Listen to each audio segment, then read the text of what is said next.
Jaya Radha Madhava Kunja Bihari.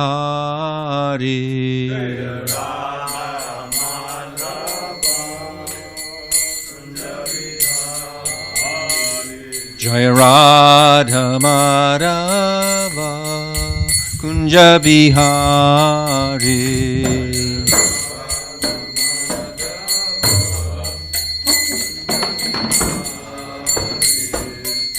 Gopijana Vallabha Girivardhari.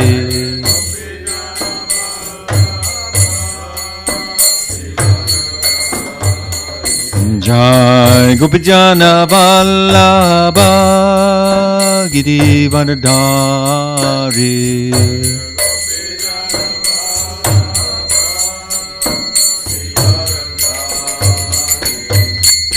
Gopijana Vallabha Girivardhari.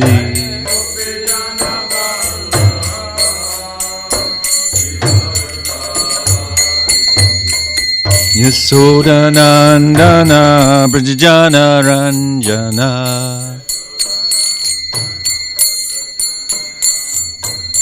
Yasodanandana Brajajana Ranjana.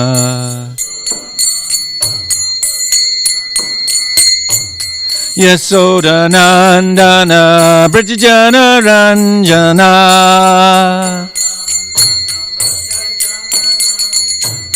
Yamuna Tira Vanachari.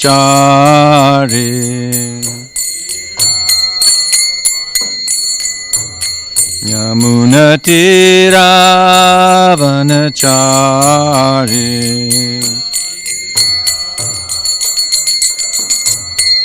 Jaya Radha Madhava Kunja Bihari.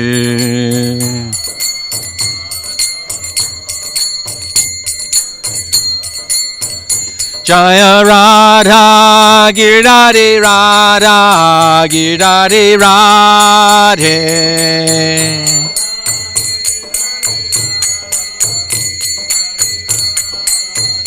Jaya Radha Giridhari Radha Giridhari Radhe.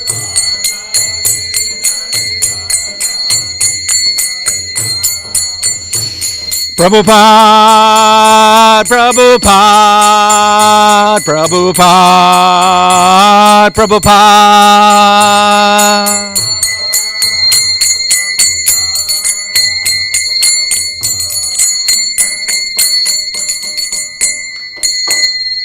Srila Prabhupada ki.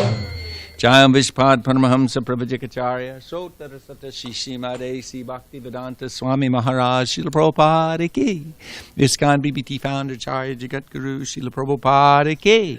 Grantaraj srimadbhagavatam ki. Sri Purushottam Mant ki. Samaveda Gaura Bhakta Vrinda ki. Gaur Premanandi. All glories to the assembled devotees. All glories to the assembled devotees. All glories to the assembled devotees. All glories to Shri Guru and Gauranga. Glories to Srila Prabhupada. Nama Om Vishnu Padaya Krishna Pastai Badale Shrimati Bhakti Vedanta Swaminiti Namane Namaste Saraswati Devi Gauravani Vicharne Nivishesha Shinani Paschatya Desitarne. Om Namo Bhagavate Vasudevaya.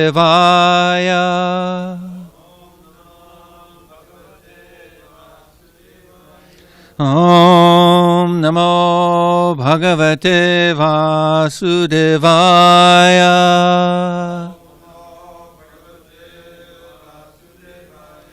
Om Namo Bhagavate Vasudevaya.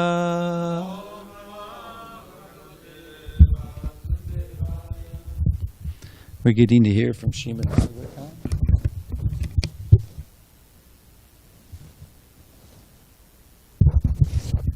Fourth canto. This side. Chapter 26, King Puranjan goes to the forest to hunt. His queen becomes angry. This is text number 26. Shashan Varahan Mihishan Gavayan Rushalyakan Medyanam Yamscha Vivadan Vinignan Shramam Adyagat Shashan Varahan Mahishan Gaviyan Rushalyakan Medyanam Yamscha Vivadan Vinignan Shramam Adyagat Shashan Viraha Mihishan Gaviyan Rushalyakan Medyanam Yamscha Vivadan Vinignan Shramam Adyagat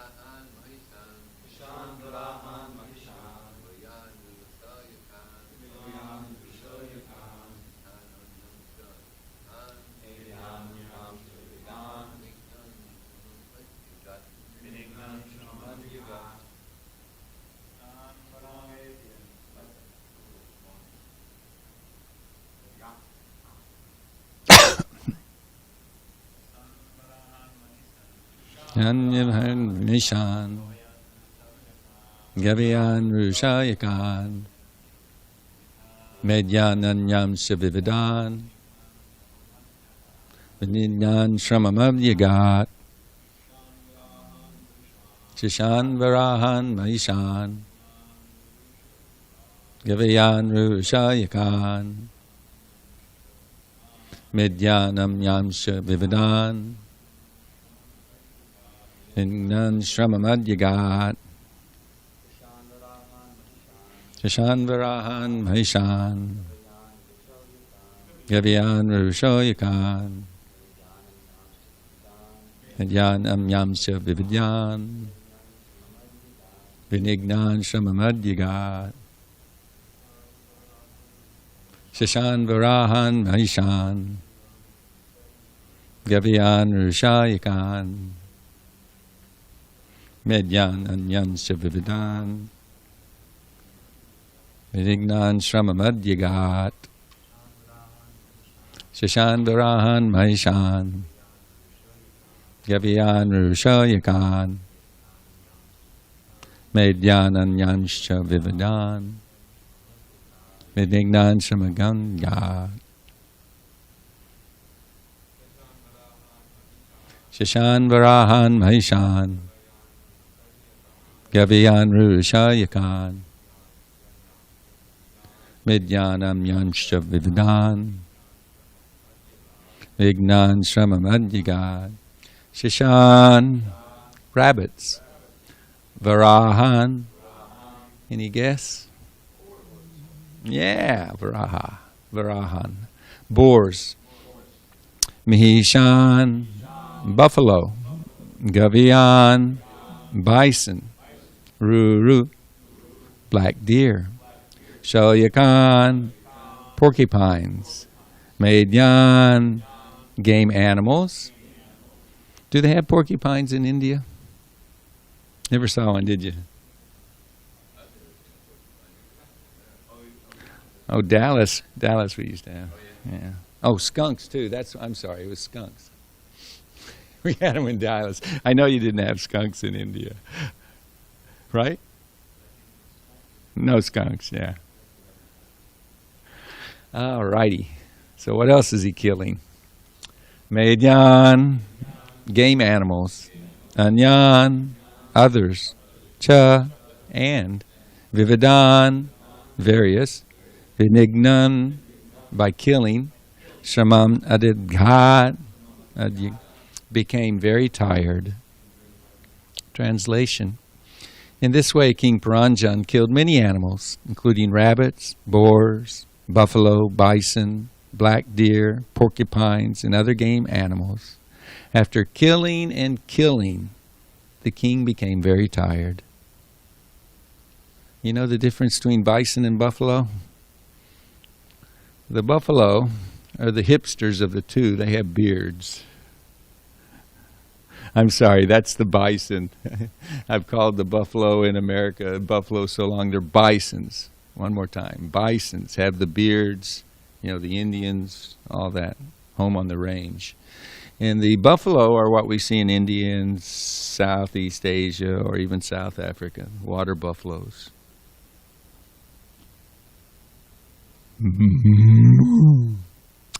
So, a little tidbit for you there. Purport by His Divine Grace A.C. Bhaktivedanta Swami Srila Prabhupada. A person in the mode of ignorance commits many sinful activities. In the Bhakti Rasamrita Sindhu, Srila Rupa Goswami explains that a man becomes sinful out of ignorance only. The resultant effect of sinful life is suffering. Those who are not in knowledge, who commit violations of standard laws, are subject to be punished under criminal laws. Similarly, the laws of nature are very stringent. If a child touches fire without knowing the effect, he must be burned, even though he's only a child. If a child violates the law of nature, there's no compassion. Only through ignorance does a person violate the laws of nature, and when he comes to knowledge, he does not commit any more sinful acts. The king became tired after killing so many animals. When a man comes in contact with a saintly person, he becomes aware of the stringent laws of nature and thus becomes a religious person. Irreligious persons are like animals, but in this Krishna consciousness movement, such persons can come to a sense of understanding things as they are and abandon the four principles of prohibited activities, namely illicit sex life, meat eating, gambling, and intoxication. This is the beginning of religious life. Those who are so-called religious and indulge in these four principles of prohibited activities are pseudo-religionists. Religious life and sinful activity cannot parallel one another. If one is serious in accepting a religious life or the path of salvation, he must adhere to the four basic rules and regulations. However sinful a man may be, if he receives knowledge from the proper spiritual master and repents his past activities in his sinful life and stops them, he immediately becomes eligible to return home back to Godhead. This is made possible just by following the rules and regulations given by the Shastra and following the bona fide spiritual master. This is a very, very far outlying the next sentence. Srila Prabhupada says, at present the whole world is on the verge of retiring from a blind materialistic civilization, which may be likened to hunting animals in the forest. People should take advantage of this Krishna consciousness movement and leave their troublesome life of killing. It's said that the killers of animals should neither live nor die. If they live only to kill animals and enjoy women, life is not very prosperous. And as soon as a killer dies, he enters the cycle of birth and death in the lower species of life. That also is not desirable. The conclusion is that killers should retire from the killing business and take to this Krishna consciousness movement to make life perfect. A confused, frustrated man cannot get relief by committing suicide, because suicide will simply lead him to take birth in the lower species of life or to remain a ghost, unable to attain a gross material body. Therefore, the perfect course is to retire altogether from sinful activities and take up Krishna consciousness. In this way, one can become completely perfect and go back home, back to Godhead. Srila Prabhupada ki. There's hope for us all. Could we pray together? Om Jnanatimirandasya Gnanjana Salakaya Chakshun Militam Yena Tasmai Shri Gurave Namaha Shri Chaitanya Manobishtam Stapitam Yena Bhutale Swayam Rupa Kadamayam Dadati Swapadandikam Vandeham Shri Guru Shiyuta Padakamalam Shri Gurun Vaishnavamscha Shri Rupam Sagrajatam Sahagana Raghunathan Vitam Tam Sajivam Sadvaitam Savadutam Parijana Saitam Krishna Chaitanya Devam Shri Radha Krishna Padam Sahagana Lalita Shiva Shakan Vitamscha Hey Krishna Karana Sindho Dinabandho Jagatpate Gopesha Gopika Kanta Radha Kanta Namostate Tapta Kanchana Gaurange Radhe Vrindavanishwari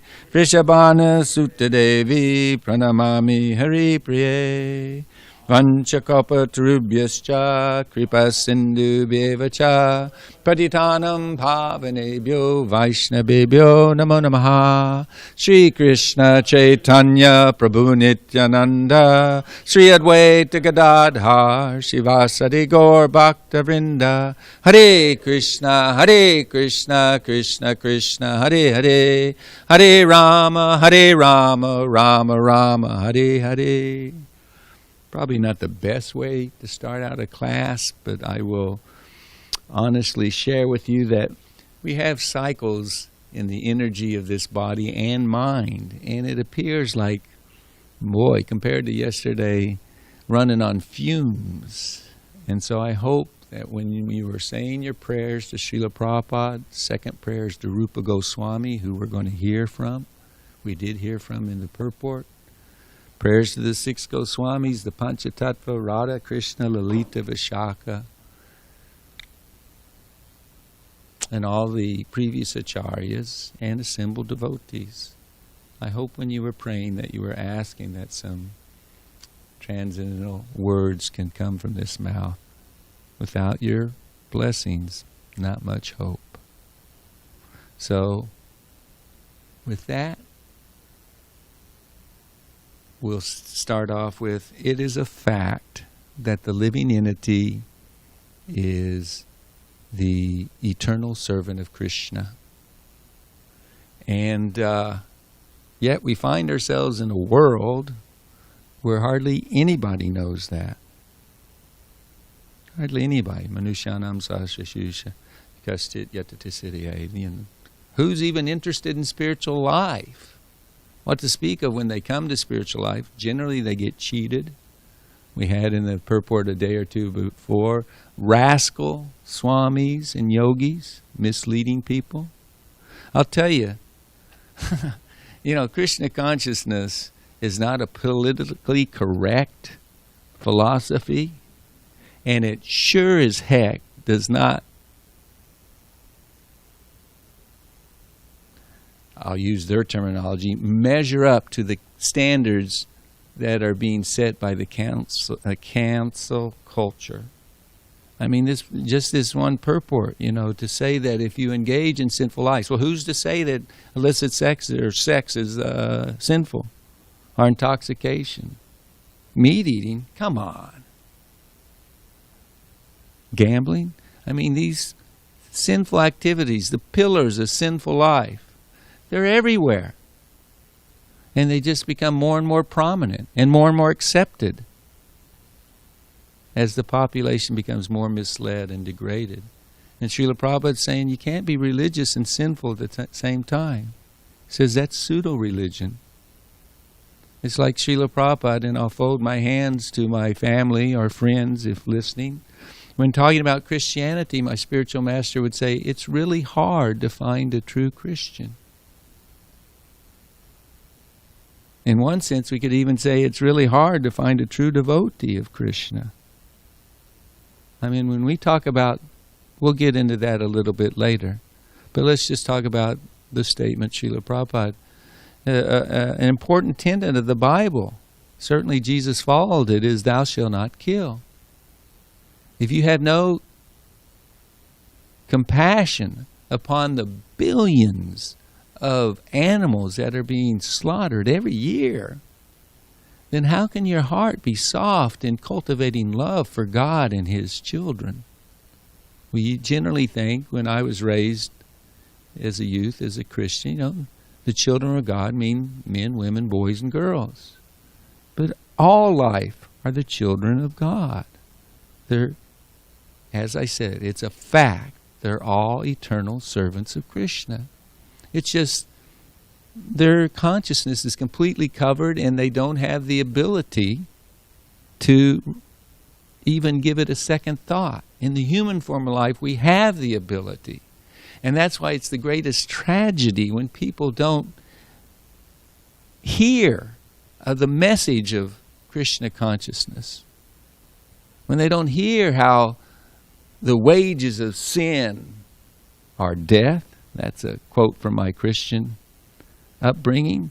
But it's not just the wages of sin are death, but then it's birth, disease, old age, and death, and then again birth. And we've just been going on through that cycle since time immemorial, before even the creation of this particular universe. Trillions of years ago. You can fit a lot of lifetimes in a lot of species in that amount of time. Time immemorial, we've been so ignorant. But ignorance is no excuse. And ultimately, what's the cause of the ignorance? It's envy. Although, when you talk to the people in the prison, they will generally say, "No, I was framed. I didn't commit the crime. I'm innocent." So it's not uncommon to hear, everybody in the prison's innocent. And actually, that may be the case because there's misjustice that takes place all the time. It happens. We'll touch on the reason why, hopefully, in a minute. But there are no innocent victims in the material world. Because although the laws of the land, the laws of man may be unjust, they may be improperly applied, the laws of God, the laws of nature are perfect. This is the land of justice. Everybody gets exactly what they deserve in this material world. This example is given: if a child touches the fire, doesn't matter how young that child is, how innocent that child is, or ignorant, child gets burned.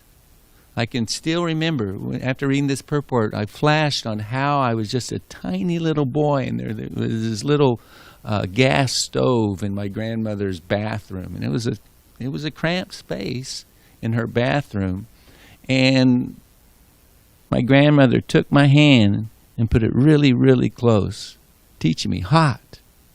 It's hot. Don't touch it. And then in the quickest second,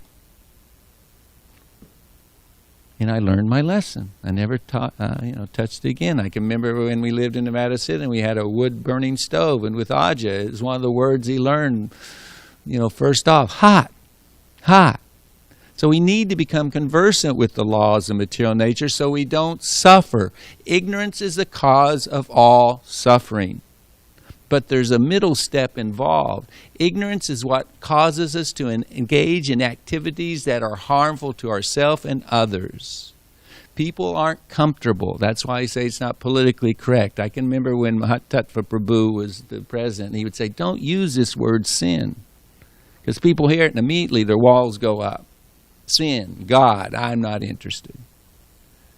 I'm sorry.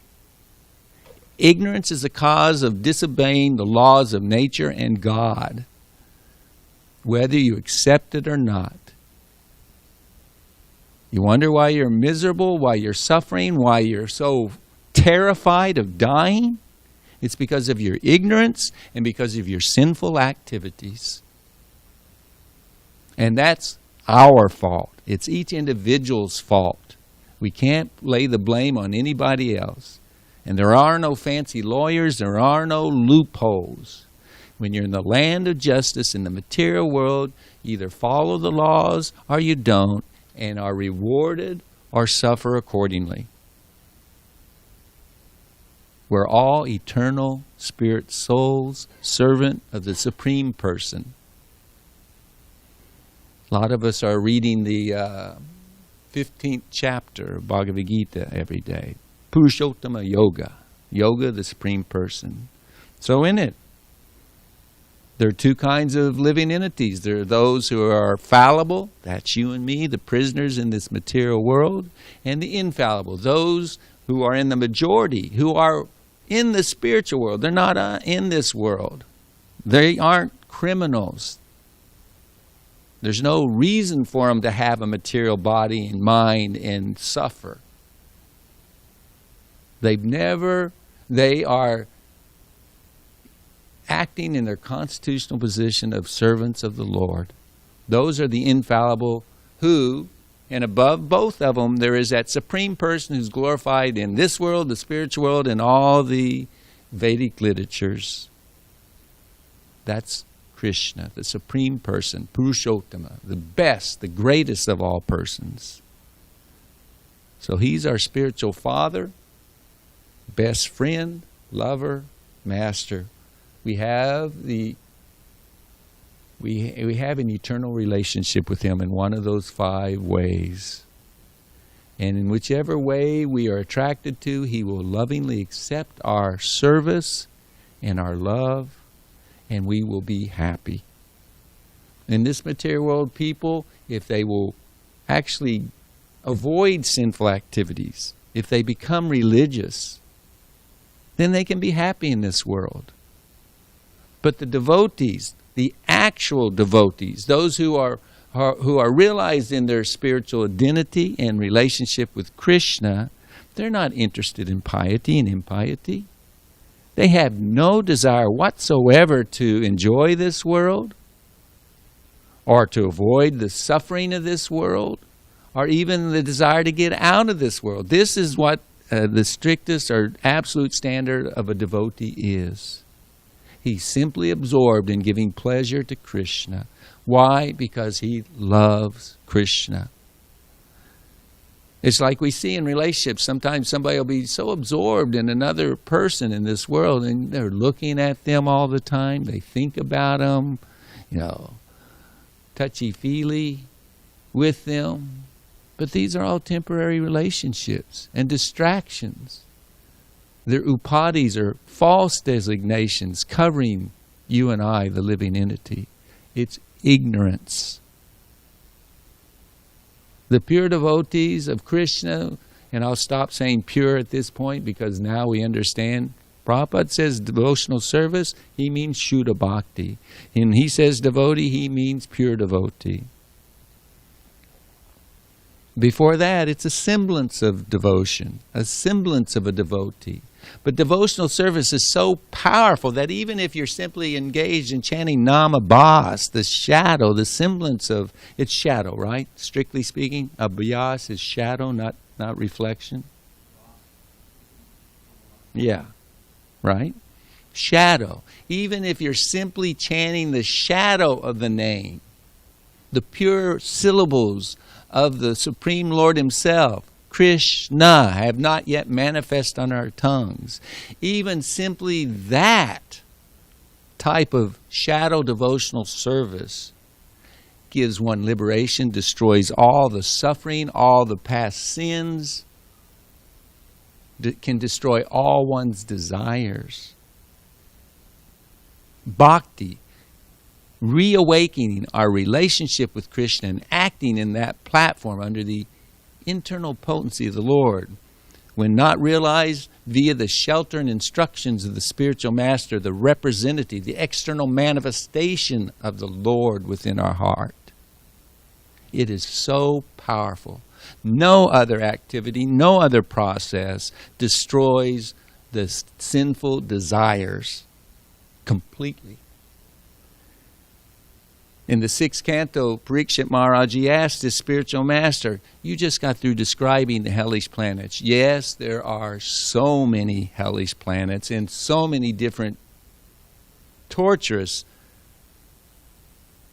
means of re-educating, punishing and re-educating, molding the consciousness of the envious, sinful, living entities who in the human form of life wasted, misused their life, and are treated accordingly.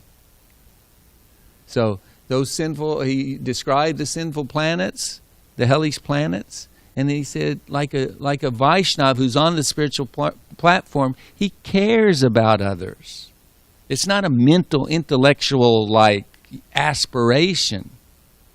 When you care about Krishna, even if you simply care about your spiritual master with your entire heart and being, you've given your life to him, then to follow his instructions means that you will try to help the conditioned souls.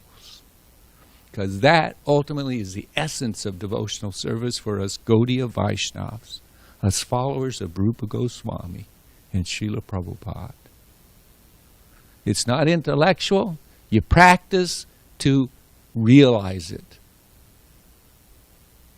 That's the mercy of the spiritual master telling us, go out and do it. Why are you dragging your feet? Who's cooking breakfast this morning? Thank you. I hope you can hear Prabhu. Why are we dragging our feet? Why are we resistant? Why do we listen to our mind, giving us so many excuses?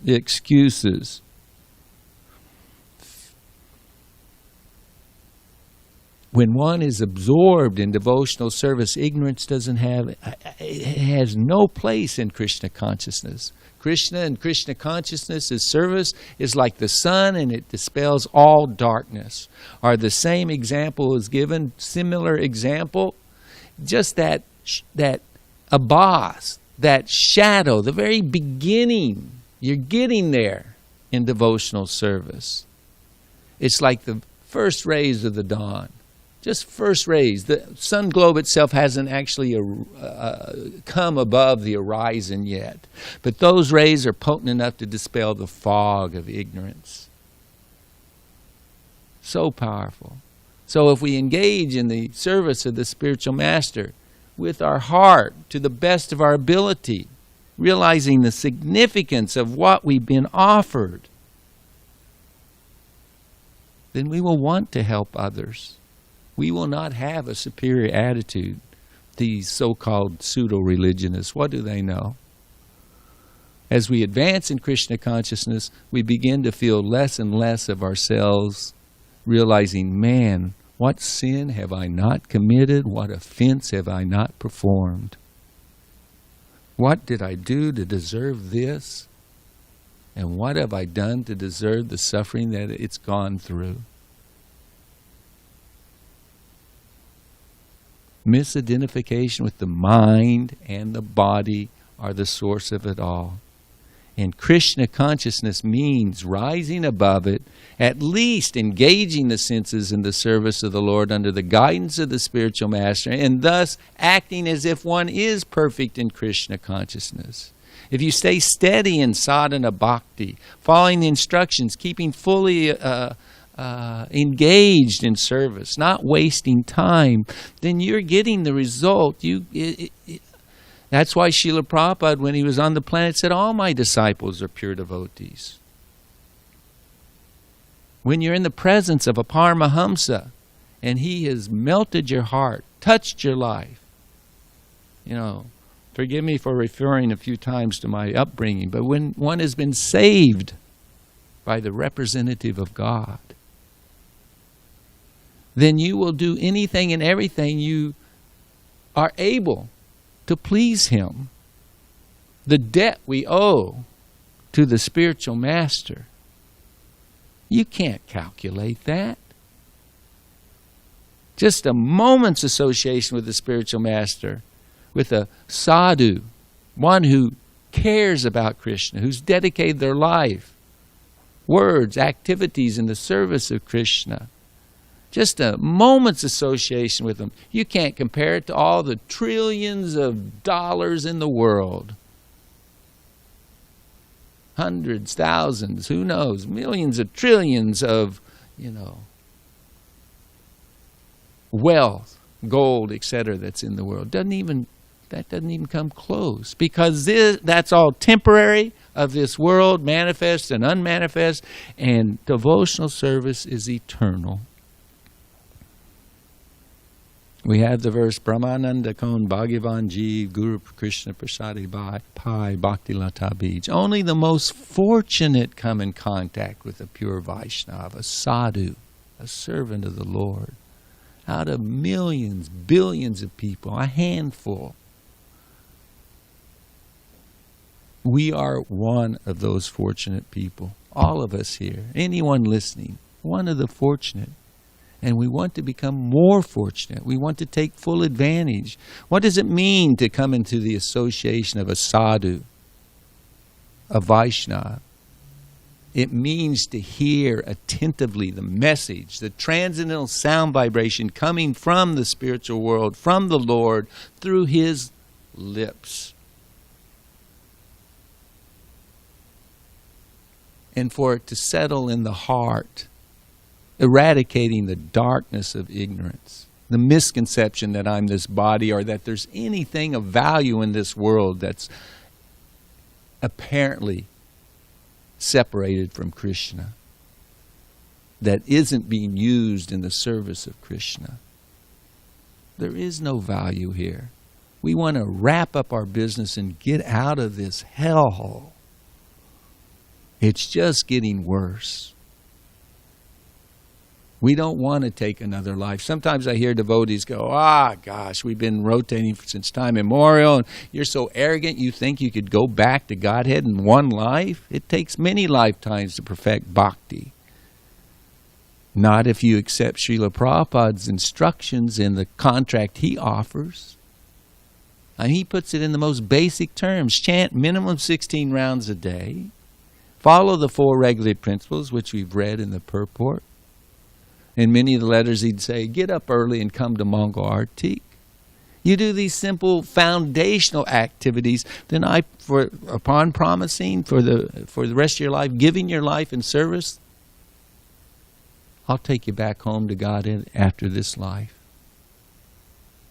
One life. When a devotee in Australia said, is it really possible in one life? Prabhupada said, you haven't read the books? Why one life? One moment. The potency of bhakti, the potency of the mercy and the shelter, the representative of the Lord, it destroys all sin. It destroys all ignorance, all that which binds us to the material world. It's compared to a forest fire. We've had so many forest fires in the West Coast. And the example is given that all the snakes, they're burned, they're killed. 4-legged animals, maybe you got a chance to make a run for it. Maybe. I mean, people get caught in the fires. That fire is compared to the knowledge of Krishna consciousness. And we don't mean just spiritual knowledge. It's not enough to, how many of us are reading daily the books, studying the books, learning and applying the books? Hopefully all of us.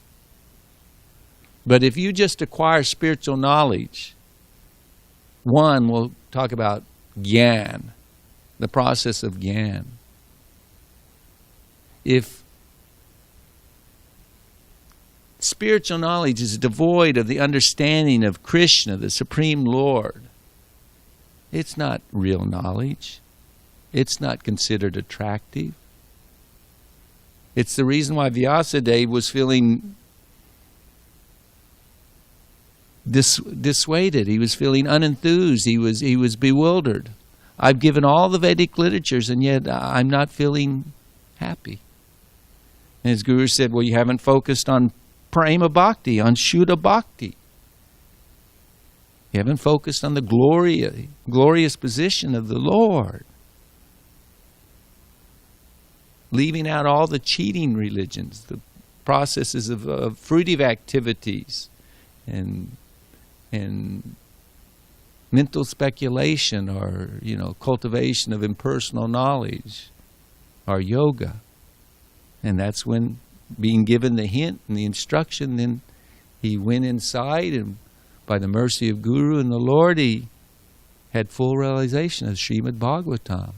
Not an iota of cheating religion in this sacred book of wisdom, which is compared to the rising sun. It destroys the darkness of Kali Yuga.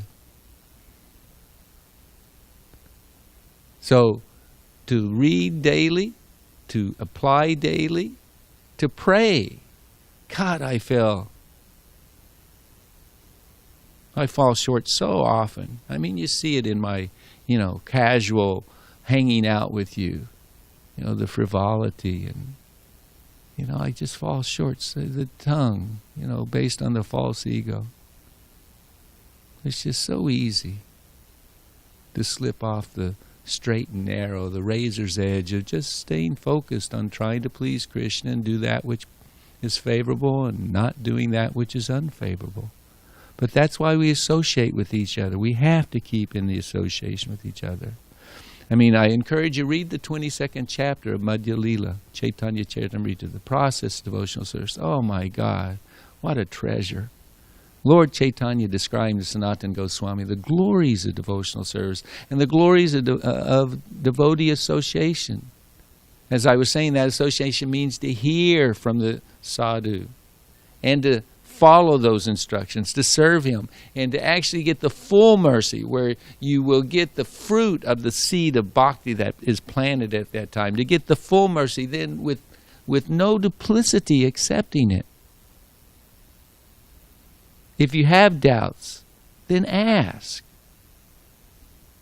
If you're worried, ask. Don't be afraid to confide in someone who you know cares and has good standing in the service of the spiritual master.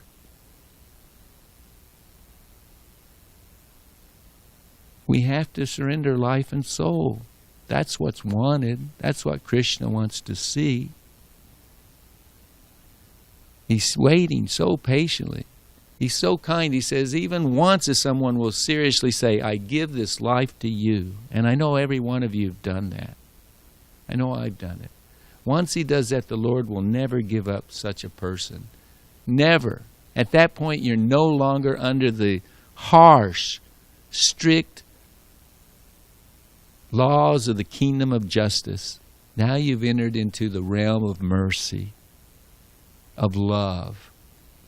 And it just behooves us to stay true to this path that we're traversing. And it's such a wonderful path, this process, this knowledge that's being given to us. I mean, no other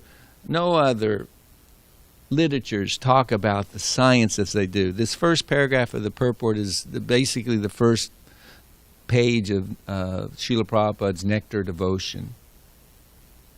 That, the fire, it can burn the bamboo or it can burn the foliage or this, that, but it doesn't burn the seeds under the ground. After the next season rain comes in, they sprout up again. So knowledge and fruitive activities, religious rituals, etc., they don't destroy the seeds. The seeds have to be destroyed. Like Krishna says in the Bhagavad Gita, even though there's a constant flow of desires within our heart, just like rivers entering to the ocean, if one can remain fixed in his devotional service, equiposed, satisfied in the process of growing and surrendering in service to Guru and Vaishnavas, then one will not be taken down. One will not succumb to. One will not have to suffer just because the mind's saying, hey, do this. Come on, do it. This time it'll give you happiness. That prayer comes to mind from Bhakti Rasamrita Sindhu's. Since time immemorial, so many lifetimes I've surrendered to these unlimited desires. And have they ever been satisfied? No. Have I ever been satisfied in the service of lust, anger, greed, etc.? No. Now I surrender to Krishna, to Guru. This is what we want. The science of the ignorance leads to sinful activities. You have the seeds of sin, the desires within the heart. You have the sin that's unmanifested. It's just waiting there. It's in the swamp of the heart to bubble up, and then the desire comes to mind. You have the immature desires, the sins, immature sins that we're suffering right now. And then you have the mature sins, which are like chronic disease, to be born with an ugly countenance, or to be uneducated, stupid, or to be imprisoned.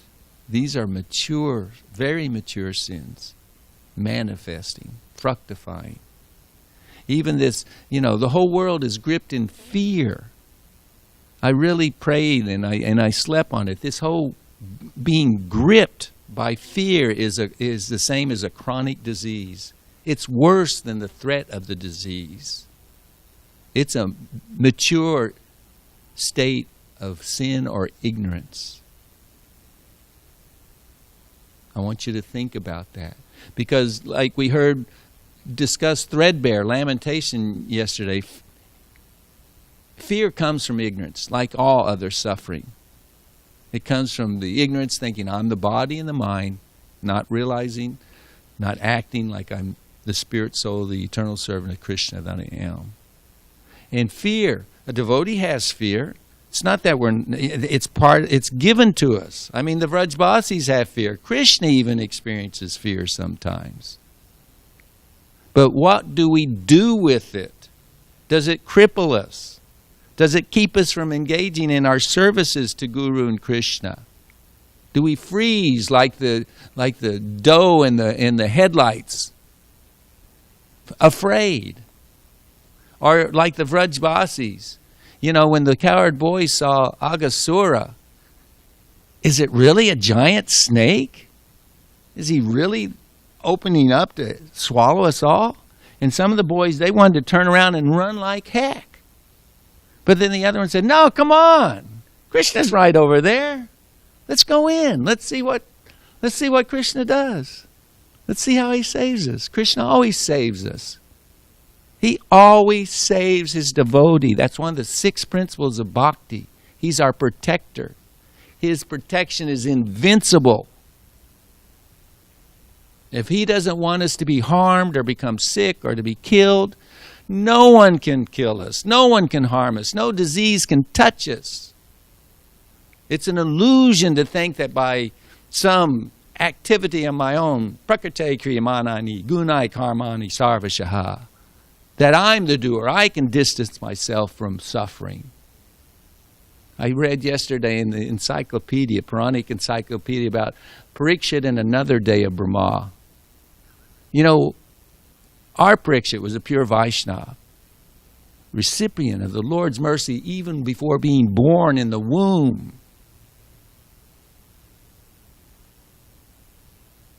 Our Parikshit, when he was cursed to die, death is coming, what did he do? He went to the bank of a holy river, he sat down and he invited all the saintly people, come and give me advice. And everybody recognized Shukadev Goswami was the man. He was the Lord's representative. Let's all hear from him. And he spoke srimadbhagavatam. When another Kali Yuga, this Parikshit, when he heard, he was afraid. And he had his best architects and his people very quickly build a protective house or palace or whatever it is, and put guards all around it.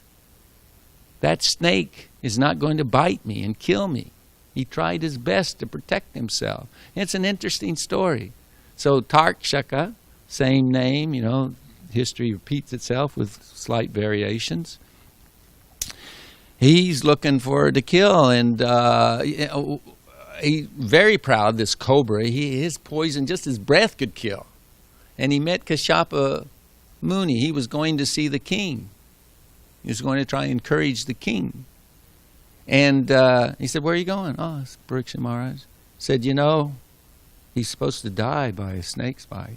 Do you know how powerful my poison is? How powerful. And there was a giant banyan tree, and he bit the tree and immediately just burned to ashes.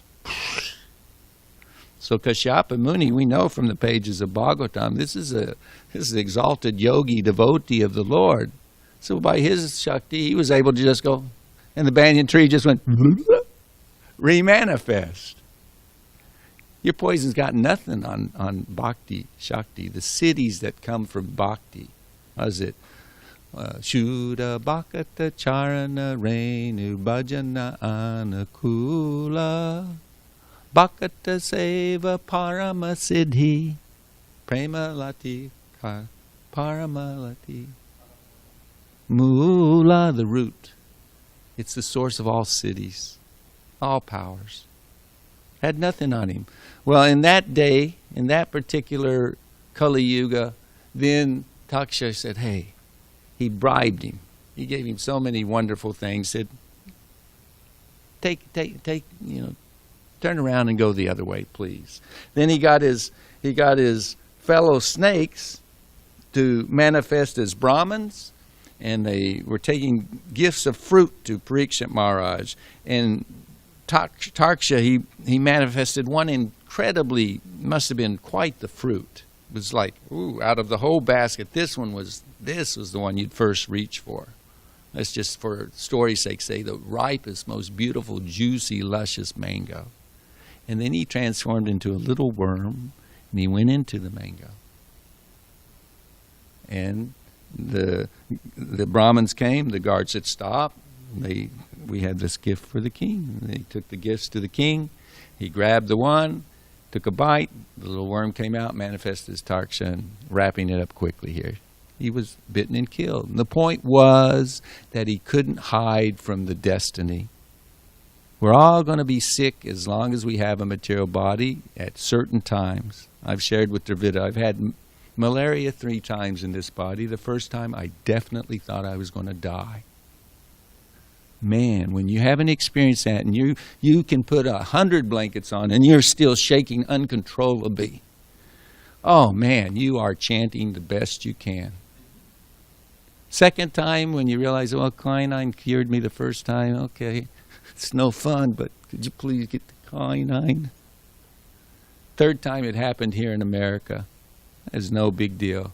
Went to the hospital, said, please just, I got malaria. And they're like, no, you're checking in. We don't see malaria. And they gave me the medicine. I've had jaundice, hepatitis in Vrindavan. And wow, did that throw me for a loop. So weak. Oh, so weak. Couldn't do anything. And they gave me the cure, papaya and rock candy. And oh, just like Rupa Goswami says, it was so bitter. Oh, God Almighty. But eat it. And I did. And about a week and a half later, slowly, surely, so I started looking forward to getting my papaya and rock candy.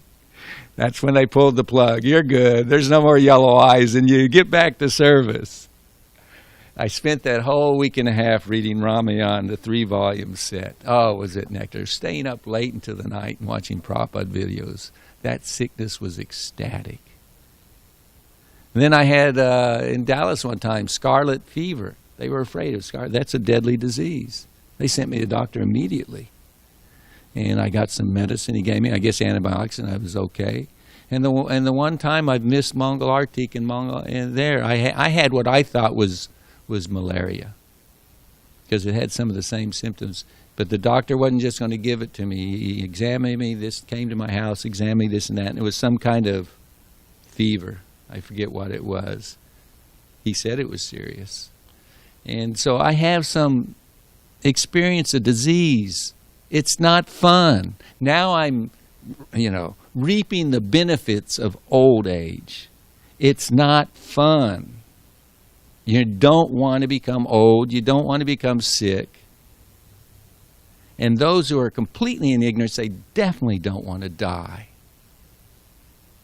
It's the root of all fear, the unknown. Or if you don't accept that there's anything after life, the fact that you lose it. Don't you hold on with, doctor, give me another kidney, give me another heart, give me another anything and everything. But we're all going to have to go through it. And the difference is with the devotee, we do it fearlessly if we are living the process without any doubts, to the best of our ability. We look forward to leaving behind this body and going back to Krishna by the mercy of our spiritual master, by having pleased him. I had so much more to say. I wanted to say, I guess I'm going to use just one example. I'm going to go ahead and do it, and then I'll shut up. I would ask you to pray for Madhavananda Prabhu and his wife, Krishna Kund. They've been tested positive. They're really, really sick in Mayapur, very, very weak. They're getting help. So many people in Mayapur have tested positive and have had the symptoms and suffered. And this is somebody who wore all the masks, kept all the social distancing, never went anywhere because he was getting the service of Niranjan Swami, stayed in his compound. He did the whole 9 yards, just like the government's telling us to do. We got to do what the government says. I understand that. That's not the objective of my sharing this perspective. We may be forced to do what they tell us to do, but we don't have to accept the ignorance of what they're trying to force upon us. We don't buy into the fear that they're peddling. And he got it. And then side by side, another devotee who was having home programs every night, Agni Dev and programs, devotees coming to their house, this and that, for 5 months. And she was asking, please come, Madhavananda, come, give us your association. He said, no, I'm going the whole 9 yards. I don't want to get sick. This and that. He got sick. And I pray for him. That's the main point in terms of using him as a name. I pray for him. I ask you to pray to Radhagiridhari too, that if you so desire, please let them become quickly and fully recovered, because you get realizations when you go through the fire, the ordeals of heavy suffering. So my friend, another devotee having the programs, she and her family also got sick. But she was making the point, we didn't stop the program. We were having the bhajans every night. We were preaching. We were doing all this. And I've lived to tell the story. If Krishna wants, you'll survive and tell the story, and you'll be a better devotee for it, because you'll have more realization that I don't want to come back. What do you want me to do? Let me do it. Give me the power to do it. That's what we're praying for. That's why we hear attentively Srimad Bhagavatam. That's why we pray to have the association of the Vaishnavas. Because the association of Vaishnavas is everything. It's the most... Janani Bhatt, when they finally opened up the temple again, some devotees were sitting in Bhagavatam with, he said, thank you so much for coming. The temple was without life for so long. And we feel it, but we're feeling nothing compared to those who aren't able to come. Nothing. It ain't easy. And it's not right. I say that to the government. It's bogus. You're not trying to help me. You don't care about us, our relationship with God, proper utilization of the human life. The association of devotees is the root cause of devotional service to the Lord. Even when one's dormant love for Krishna awakens, association with devotees is still most essential. So please, tolerate my shortcomings. Don't kick me away for my faults.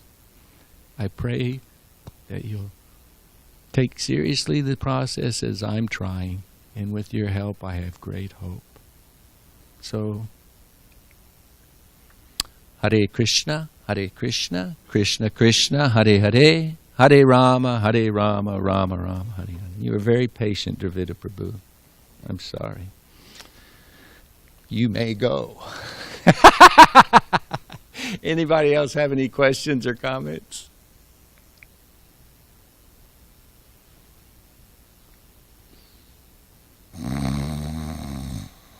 Then let's see if Damodar Kumar Prabhu is ready with the breakfast. Srila Prabhupada ki, Grantaraj Srimad Bhagavatam ki, Samaveda Gaura Bhakta Vrinda ki.